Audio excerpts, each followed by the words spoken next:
Hello friends, I welcome you all to learn with easy classes. आज के हम अपनी इस क्लास में पढ़ने वाले हैं एक्सरसाइज 2.2 में हम क्या पढ़ने वाले हैं कि हमें जो कल हमने पढ़ा था पॉलिनोमियल्स क्या होते हैं, पॉलिनोमियल्स की टाइप्स क्या होती हैं, तो हम वो उसके लिए अगर आपको ये पढ़ना है तो आप एक्सरसाइज 2.1 जो जिसका लिंक डिस्क्रिप्शन में गिवन है आप जाके देख सकते हैं। 2.2 में आज हम क्या पढ़ने वाले हैं कि कोई भी पॉलिनोमियल हमें गिवन है। 2.2 में हम क्या पढ़ने वाले हैं कि कोई भी quadratic equation ax² + bx + c, कोई भी ये पॉलिनोमियल फॉर्म हमें गिवन है जिसको इसकी हमें जीरोस फाइंड आउट करनी है। एक्सरसाइज 2.2 में हमें कंप्लीटली सिर्फ और सिर्फ पॉलिनोमियल की जीरोस ही फाइंड आउट करनी है। तो उसके लिए जो मेथड रहेगा वो हम क्या यूज करने वाले हैं आज, प्राइम जो फैक्टराइजेशन मेथड है, यानी कि स्प्लिटिंग मिडिल टर्म जो हम पहले 9th क्लास में पढ़ चुके हैं, जिसमें क्या करते हैं सपोज की कोई भी इक्वेशन गिवन है, सपोज क्या कि 4x² + 2x + 8। Middle term splitting method में क्या करते हैं कि इस टर्म को इस तरह से ब्रेक डाउन करते हैं कि इसका सम तो इस टर्म के जो दो नंबर्स में स्प्लिट करते हैं, सपोज ए और बी में कर लिया, तो उन दोनों का सम इसके सम के बराबर होता है। और 4x² × 8 इसकी इन दो ए और बी की मल्टीप्लिकेशन इनकी मल्टीप्लिकेशन के बराबर होती है। किसी भी पॉलिनोमियल की जीरोस फाइंड आउट करने के लिए हम कौन सा मेथड यूज कर सकते हैं उसके बारे में बताते हैं आपको। जीरोस कोई भी पॉलिनोमियल अगर गिवन है, सपोज ax² + bx + c, और ये सपोज कहते हैं 0 इक्वल है, इसकी जीरोस क्या रहेंगी, इसकी जीरोस सपोज क्या कि अगर इसको हम तोड़ रहे हैं अल्फा + बीटा में, तो अगर अल्फा और बीटा इसकी दो जीरोस हैं तो अल्फा + बीटा की वैल्यू यानी कि सम ऑफ जीरोस किसके इक्वल होता है, -b/a, यानी कि coefficient of x minus coefficient of x upon a coefficient of x²। ये तो होता है सम ऑफ जीरोस। और प्रोडक्ट ऑफ जीरोस क्या होता है, product of zeros alpha × beta, वो क्या होता है c/a, यानी कि constant term upon coefficient of x²। अब फर्स्ट पार्ट में हमें क्या करना है कि पहले इस क्वाड्रेटिक पॉलिनोमियल, इन दोनों क्वाड्रेटिक जो पॉलिनोमियल्स में गिवन है उनकी जीरोस फाइंड आउट करनी है और उसके बाद में जीरो और कोफिशिएंट के बीच में रिलेशनशिप शो करनी है। तो इसके लिए हम क्या करेंगे, पहले मैंने बताया आपको कि मिडिल टर्म जो स्प्लिटिंग मेथड है उसका हम यूज करेंगे। तो इसकी मिडिल टर्म क्या है 2x, तो इसको इस तरह से स्प्लिट करना है कि इसका सम तो 2x के बराबर हो और उसकी मल्टीप्लिकेशन 8x² के। तो इसको करने के लिए क्या करेंगे, इसको अगर मैं 4x और +2x लिख दूँ और माइनस में है तो -4 + 2 -2 और 4 × 2 = 8 और x × x² और इसमें ये दो अलग कर लेंगे और ये दो इन दोनों में से कॉमन लेंगे। इसमें से कॉमन क्या है, सिर्फ x ही कॉमन है, x यहाँ से कॉमन लेंगे तो 1x बचेगा और यहाँ पे क्या बचेगा ओनली 4। और इसमें से क्या कर लेते हैं हम प्लस का 2 कॉमन ले लेते हैं, प्लस का 2 कॉमन लेंगे तो यहाँ से क्या बच गया, सिर्फ 2 आ गया, x बचेगा अकेला और यहाँ से करेंगे तो अकेला 4। तो अब इसमें इस पूरे के पूरे में से क्या कॉमन है, x - 4 कॉमन है, x - 4 कॉमन, तो यहाँ पे क्या बच गया x और यहाँ पे +2, यानी कि अगर इनको 0 के इक्वेट करूँ तो उस केस में क्या हो जाएगा, अगर सपोज करो कि 0 के इक्वल है तो x की एक तो वैल्यू क्या आ जाएगी 4 और x की एक वैल्यू क्या आ जाएगी, अगर इसको साइड ले लेंगे तो +2 है तो -2, यानी कि एक 0 तो 4 आ गई और एक -2 आ गई। और अगर अल्फा और बीटा में करूँ तो एक अल्फा आ गया 4 और बीटा आ गया -2। अब क्या करना है, हमें जीरो रिलेशन शो करना है कि अल्फा + बीटा = -b/a और अल्फा × बीटा = c/a, ये हमें पता है। तो इसी को हमें क्या करना है, यहाँ से प्रूव करना है। तो alpha + beta 4 + -2 alpha + beta some of zeros हो गया। और ये क्या है b की वैल्यू मेरे पास क्या है 2 और माइनस ऑलरेडी -2 और अपॉन में x² का कोफिशिएंट क्या है 1, तो अपॉन 1 ये क्या है हमारे पास वैल्यू +2। और अगर इस साइड से देखें तो 4 - 2 2 2 = 2, एक सिचुएशन सेटिस्फाई हो रही है। अब करें अल्फा × बीटा, तो वैल्यू क्या है 4 इंटू -2 यानी कि क्या है -8 और ये करें c अपॉन ए, c की वैल्यू क्या है -8 और 1 a की वैल्यू 1 यानी कि ये क्या है -8। लेफ्ट हैंड साइड किसके बराबर है राइट हैंड साइड के बराबर। एक जीरो तो हमारी ये है और दूसरी जीरो हमारी ये है और उसके बाद में जो कोफिशिएंट ऑफ जीरोस का रिलेशन है वो भी हमने शो कर दिया है। सेकंड पार्ट में क्या गिवन है 4x² - 4s + 1। तो अब क्या करेंगे 4s को ब्रेक डाउन करेंगे और उसका मल्टीप्लिकेशन क्या आना चाहिए 4 और सम क्या आना चाहिए 2। तो इसमें करेंगे तो 4s², अगर मैं इसको लिख दूं -2s यानी कि -2 - 2 -4 और 2 और 2 2 जा 4 + 1। इसमें से कॉमन लो तो 2s कॉमन आ रहा है, 2s कॉमन लेंगे तो यहाँ पे 2s और -1। अगर इसमें से -1 माइनस ही कॉमन ले लूँ मैं, -1 कॉमन ले लूँ तो माइनस माइनस प्लस 2s और अगर यहाँ से वो करूँगी तो प्लस माइनस। अगर इसमें से कॉमन लूँ तो 2s - 1 यहाँ पे बच गया 2s और यहाँ पे -1। तो जीरो इसको जीरो के इक्वल पुट करूँगी तो क्या आएगा 2s = 1। This implies s = 1/2। s = 1/2 ये इस केस में हो गया। अगर इस केस में करेंगे 2s = 1 और s = 1/2 यानी कि दोनों जीरोस की वैल्यू 1/2 और 1/2 आई है।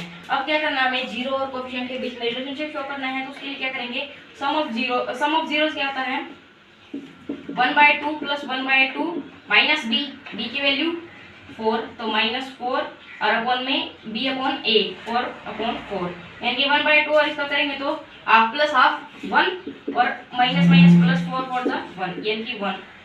सम of zeroes left hand side right hand side equal आ रही है यानी कि ये सेटिस्फाई हो रही है। और प्रोडक्ट करेंगे तो 1/2 इंटू 1/2 यानी कि 1/4 और इसकी वैल्यू क्या होती है c अपॉन a, c की वैल्यू 1 और a की वैल्यू 4 यानी कि ये भी left hand side equal to right hand side है यानी कि जीरो और कोएफिशिएंट का रिलेशन भी हमारा यहाँ पे प्रूव हो रहा है। पार्ट थर्ड में क्या गिवन है 6x² - 3 - 7x। इसमें क्या है कि जो कांस्टेंट टर्म है वो पहले दे रखी है, इसलिए हम इसको क्या कर लेते हैं रीअरेंज कर लेते हैं 6x² - 7x - 3। इसको ऐसे लिख सकते हैं कोई फर्क नहीं पड़ने वाला। तो इसमें क्या करते हैं मिडिल टर्म अब ये होगी क्योंकि हमें मिडिल टर्म कौन सी लेनी है जिसका कोएफिशिएंट x हो वही होती है मिडिल टर्म। तो इसका अगर इसको ब्रेक डाउन करेंगे तो इसकी मल्टीप्लिकेशन आनी चाहिए 6 3 = 18 और प्रोडक्ट सम कितना आना चाहिए 7। तो इसके लिए क्या करेंगे 6x² इसको -9x और +2x और -3। 9 और 2 में अगर इसको ब्रेक डाउन करेंगे तो 9 2 = 18 और -9 और +2 करेंगे तो 9 - 2 7। इसमें से क्या कर लेते हैं हम 3 को कॉमन ले लेते हैं 3x कॉमन लेंगे तो यहाँ पे कितना बचेगा 2x और यहाँ पे बचेगा -3। यहाँ पे सिर्फ प्लस यहाँ पे कौन सा कॉमन नहीं है इसलिए क्या करेंगे 1 कॉमन ले लेते हैं क्या बचेगा 2x - 3 एज इट इज बचेगा। पूरे में से 2x - 3 कॉमन यहाँ पे 3x और यहाँ पे +1। अगर जीरो के इक्वल पुट करूँ तो यहाँ से x इनको जीरो के इक्वल पुट करूँ तो 2x = 3 और x = 3/2। एक जीरो की वैल्यू 3/2 इसको करूँ तो 3x = -1 x = -1/3 एक जीरो 1/3। अब सम ऑफ जीरोस क्या होता है 3/2 + -1/3 = b की वैल्यू कितनी है हमारी -7 और अपॉन a की वैल्यू कितनी है 6। तो इसको करेंगे तो 3/2 - 1/3 एलसीएम लेके इसको सॉल्व आउट कर सकते हैं और ये कितना हो जाएगा 7/6। एलसीएम लेके सॉल्व कर दिया 2 3 = 6 तो 3 3 = 9 और 3 2 = 6 तो 2 1 = 2 9 - 2 7/6 और ये भी कितना आ रहा है हमारा 7/6। एक सेटिस्फाई कर रही है कंडीशन। और दूसरा प्रोडक्ट करेंगे तो 3/2 इंटू -1/3 ये कैंसिल आउट -1/2 और वैल्यू होती है c/a। c की वैल्यू -3 और a की वैल्यू 6। तो 3 1 = 1 3 1 = 3 और 3 2 = 6 -1/2 दोनों वैल्यू सेम आ रही है। इसका मतलब जो कोएफिशिएंट और जीरो का रिलेशन है वो हमारा ट्रू हो रहा है। पार्ट 4 में हमें क्या गिवन है 4u² + 8u। इसमें हमें क्या गिवन है मतलब कोएफिशिएंट ऑफ u² और कोएफिशिएंट ऑफ u गिवन है यानी कि हमें जो कांस्टेंट टर्म है वो नहीं गिवन है यहाँ पे तो उसको हम जीरो ले सकते हैं लेकिन उसकी कोई ज़रूरत नहीं है। इसको हम सीधा डायरेक्ट कर लेते हैं। डायरेक्ट करेंगे तो कैसे करेंगे इस पूरे में से क्या कर लेते हैं कि 4u कॉमन ले लेते हैं और u अगर यहाँ से कॉमन लेते हैं तो क्या बचेगा u, और यहाँ पे क्या बचेगा 2। तो अगर इसको 0 के इक्वल पुट करूँ, इसको और इसको, तो इस केस में अगर इसको करूँगी तो u + 2 = 0, u = -2, एक 0 तो हमारी 2 आ गई, और for u = 0 यानी कि u = 0, एक 0 तो हमारी 0 और एक 0 -2, दो जीरोस आ गई हमारी। 0 सम ऑफ जीरोस -2 + 0 = b की वैल्यू 8/4 -2 माइनस होता है ये -2, श्योर है। और दूसरा प्रोडक्ट -2 × 0, और कांस्टेंट टर्म है नहीं तो +0 कर सकते हैं, तो 0 अपॉन समथिंग तो 0 ही होता है, ये भी 0, ये भी 0, कोफिशिएंट और 0 का रिलेशन भी हमारा यहाँ पे 2 होता है। थर्ड पार्ट में क्या गिवन है, t² - 15 a² माइनस, अगर इसको t² - 15 गिवन है हमें, तो अगर मैं इसको लिख दूं t² - √15 और √15 का स्क्वायर, यानी कि स्क्वायर से रूट का कैंसिल आउट हो जाएगा। ये हमने ऐसे क्यों लिखा है, क्योंकि हमें एक आइडेंटिटी पता है a + b × a - b क्या होता है, a² - b², ये होता है। तो ये इसकी फॉर्म बन गई a² - b² की, यानी कि इसको हम डायरेक्ट अब क्या लिख सकते हैं, t + 15 और t - 15। तो अब ये दोनों, ये इसको हम क्या कर लेते हैं, 0 की इक्वल पुट कर लेते हैं, तो इसमें इस केस में क्या हो जाएगा, इस केस में तो t की वैल्यू -15, सॉरी ये √15, और इस केस में क्या हो जाएगा प्लस का √15, ये दो हमारी 0 आ गई। हम करेंगे तो +√15 और -√15, ये क्या हो जाएगी, मतलब एक तो प्लस है एक माइनस है, कैंसिल हो गई, ये हो जाएगी -b मतलब b की वैल्यू, इसमें b की वैल्यू कौन सी होती है, जिसके अंदर मतलब ये हमारे पास वैल्यू क्या गिवन है, t² - 15 गिवन है, तो जो x का कोएफिशिएंट है वो लेते हैं। तो x का कोएफिशिएंट अगर मान लो यहाँ पे 0x ले लो, 0b ले लो, तो b की वैल्यू क्या होगी यहाँ पे 0t, ये अपनी गड्डी स्टार्ट होगी। अब जीरो और कोएफिशिएंट वैल्यूएशन प्रूव करने के लिए क्या करेंगे, 0 का सम तो ये हो गया, 0 ही हो गया। अब हमें चाहिए b की वैल्यू चाहिए, यानी कि t है तो t का कोएफिशिएंट चाहिए, तो t वाली टर्म तो गिवन ही नहीं है, तो इसके लिए अब हम क्या करते हैं कि t वाली टर्म को सपोज कर लेते हैं 0t और -15, ये सपोज कर लिए कि 0t है, तो b की वैल्यू क्या होगी हमारे यहाँ से 0, और अपॉन में a की वैल्यू 1, 0 अपॉन समथिंग कुछ भी हो जाएगा, तो ये क्या होगी 0, क्योंकि 0 = 0, सम वाली जो प्रॉपर्टी है वो फ्लो हो रही है। अब करते हैं प्रोडक्ट, √15 × √15, लेकिन माइनस का, एक माइनस का है इसलिए माइनस, तो एक दोनों का दोनों क्या -15 हो जाएगी वैल्यू। c की वैल्यू कितनी है 15, लेकिन कितनी है -15, तो -15/1, -15 = -15, ये सिचुएशन भी हमारी क्या हो रही है यहाँ पे सेटिस्फाई कर रही है। अब पार्ट रहता है लास्ट 6th, ये हमें क्या गिवन है कि 3x² - x - 4, तो इसमें हम क्या करते हैं कि x को ब्रेक डाउन करते हैं किसमें 12 में, जिसका प्रोडक्ट हो 12 और सम हो 1। इसके लिए क्या करते हैं 3x² और 1 को लिख लेते हैं हम +3x और -4x, और -4 में गिवन है 3 4 जा 12, और 3 अगर -4 है और +3 है तो उस केस में क्या हो जाता है -1। तो अगर इसमें से कॉमन लूँ तो 3x कॉमन है, 3x कॉमन है तो यहाँ पे x और यहाँ पे 1, और यहाँ से अगर -4 कॉमन लूँ तो यहाँ पे x और यहाँ पे माइनस प्लस तो +1, 3 यहाँ पूरा में कॉमन क्या है x + 1, और ये 3x - 4। अगर x की वैल्यू यहाँ से निकालूँ तो x = 0 करूँ तो ये -1, और यहाँ से करूँ तो 3x = 4 और x = 4/3, यानी कि एक 0 का आगे 4/3 और एक आगे -1। सम ऑफ जीरोस करते हैं तो सम ऑफ जीरोस -1 + 4/3, अगर एलसीएम लो तो 3 एलसीएम -3 + 4, ये कितना आ गया 1/3। लेफ्ट हैंड साइड से ये आ रही है। सम क्या होता है -b माइनस, और b की वैल्यू है कि x का प्रोडक्ट, x का कोएफिशिएंट क्या है 1 है, तो -1 है तो -1 अपॉन a की वैल्यू क्या होती है b/a 3, तो 1, ये भी क्या होगी 1/3, दोनों सेम है। और प्रोडक्ट करेंगे तो -1 इंटू 4/3 यानी कि -4/3। सी की वैल्यू -4, ए की वैल्यू 3। ये भी दोनों क्या है एक। सेकंड क्वेश्चन में हमें क्या गिवन है कि डायरेक्टली सम ऑफ जीरोस और प्रोडक्ट ऑफ जीरोस गिवन है, उससे हमें जो क्वाड्रेटिक इक्वेशन बनती है वो इक्वेशन निकालनी है।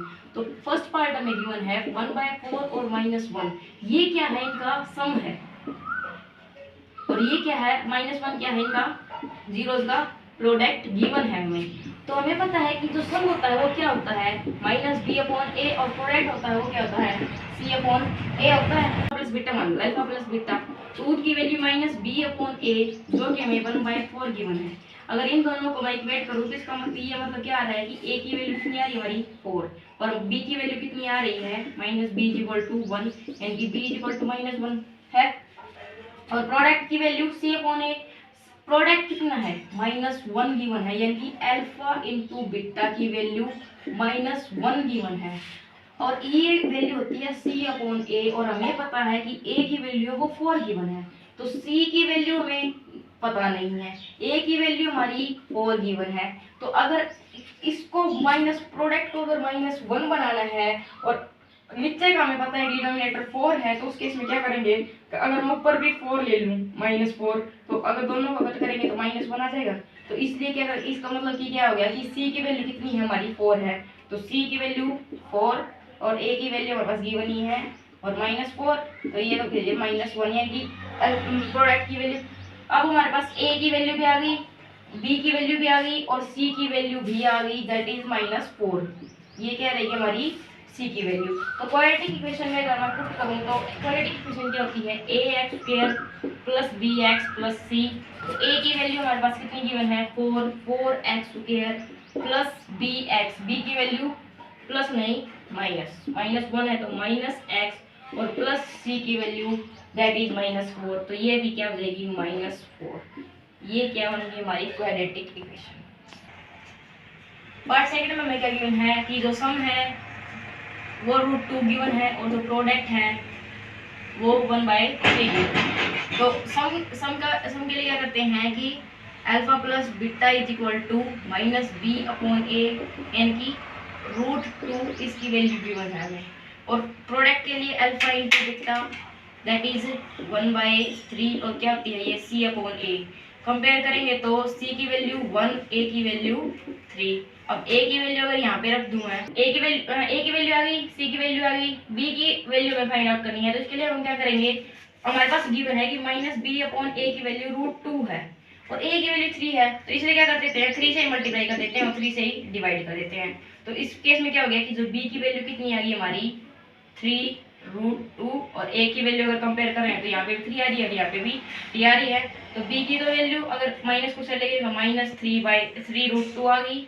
a की वैल्यू ये रही, c की वैल्यू ये रही, इनको पुट कर देते हैं ax² यानी कि 3x² माइनस bx 3√2x, और प्लस c होता है +1। ये क्या होगी हमारी क्वाड्रेटिक इक्वेशन होगी। सेकंड पार्ट में मेरे सम क्या गिवन है 0 और प्रोडक्ट क्या गिवन है √5। अल्फा प्लस बीटा की वैल्यू जो -b/a होती है वो 0 में गिवन है, और अल्फा इंटू बीटा की वैल्यू जो c/a होती है वो हमें √5 गिवन है। अगर a की वैल्यू यहाँ पे भी कुछ भी गिवन नहीं है और यहाँ पे भी कुछ भी गिवन नहीं है, तो इसका मतलब क्या है कि ये 0 गिवन है, तो a की वैल्यू 1 मान लेते हैं कि a को अगर सपोज करो इसको 1 से मल्टीप्लाई कर दो, 1 से डिवाइड कर दो, तो कोई फर्क नहीं पड़ना, 0 है वो 0 ही रहेगी। तो जो इसमें अगर इस केस में करेंगे तो फिर ये 1 है अपॉन में, तो इससे अगर इक्वेट करूं तो b की वैल्यू कितनी आ रही है 0, a की वैल्यू कितनी आ रही है दोनों केसेस में 1, और c की वैल्यू कितनी आ रही है √5। तो क्वाड्रेटिक इक्वेशन क्या हो जाएगी ax² यानी कि x² माइनस bx, तो b की वैल्यू 0 है तो bx ये 0 हो जाएगी, और प्लस √5 यानी कि x² प्लस √5, ये हो जाएगी हमारी क्वाड्रेटिक इक्वेशन। फोर्थ पार्ट में क्या गिवन है सम 1 और प्रोडक्ट भी 1। अगर सम 1 गिवन है यानी कि alpha plus beta is equal to -b/a की वैल्यू 1 है, और alpha into beta is equal to c upon a की वैल्यू भी 1 गिवन है। अगर 1 बाय 1 करूँ तो इस केस में क्या हो जाएगा कि सब की वैल्यू तीनों की वैल्यूज ही 1 1 हो जाएंगी। तो इस केस में क्या हो जाएगा कि जो क्वाड्रेटिक इक्वेशन है एक्स स्क्वायर माइनस एक्स और प्लस 1, ये क्या हो जाएगी हमारी क्वाड्रेटिक इक्वेशन। फर्स्ट पार्ट में क्या गिवन है, सम क्या गिवन है 1 बाय माइनस 1 बाय 4 और प्रोडक्ट 1 बाय 4। तो alpha plus beta is equal to minus B upon a value minus 1 by 4, यानी कि बी की वैल्यू कितनी गिवन है minus b is equal to minus 1, यानी कि बी की वैल्यू क्या है हमारी 1 और ए की वैल्यू कितनी है 4। Alpha into beta C upon A 1 by 4, इस केस में भी ए की वैल्यू 4 आ रही है, यहाँ पे भी 4 आ रही है और सी की वैल्यू 1। अगर क्वाड्रेटिक इक्वेशन आए तो a x square 4x square plus b x, b की वैल्यू 1 प्लस की है तो प्लस एक्स और प्लस में सी की value 1, that is quadratic equation. Part last and 6 is sum क्या है 4 गिवन है और प्रोडक्ट 1। तो alpha plus beta is equal to minus B upon A is equal to 4 और अगर इसका मैं अपॉन में कर दूं 1 तो और alpha into beta is equal to c upon A is equal to 1, upon में 1 कर सकते हैं किसी के भी। तो इस केस में अगर इक्वेट करें तो ए की वैल्यू 1, बी की वैल्यू -4, क्योंकि इस माइनस को हम उस साइड ले जाते हैं तो क्या होगी -4 और सी की वैल्यू कितनी आ रही है 1। तो क्वाड्रेटिक इक्वेशन बनाएंगे तो एक्स स्क्वायर क्योंकि ए की वैल्यू 1 है, बी -4x और प्लस सी की value 1, that is a quadratic equation. अगर आपको कोई भी प्रॉब्लम है तो कमेंट करके आप पूछ सकते हैं। Thank you.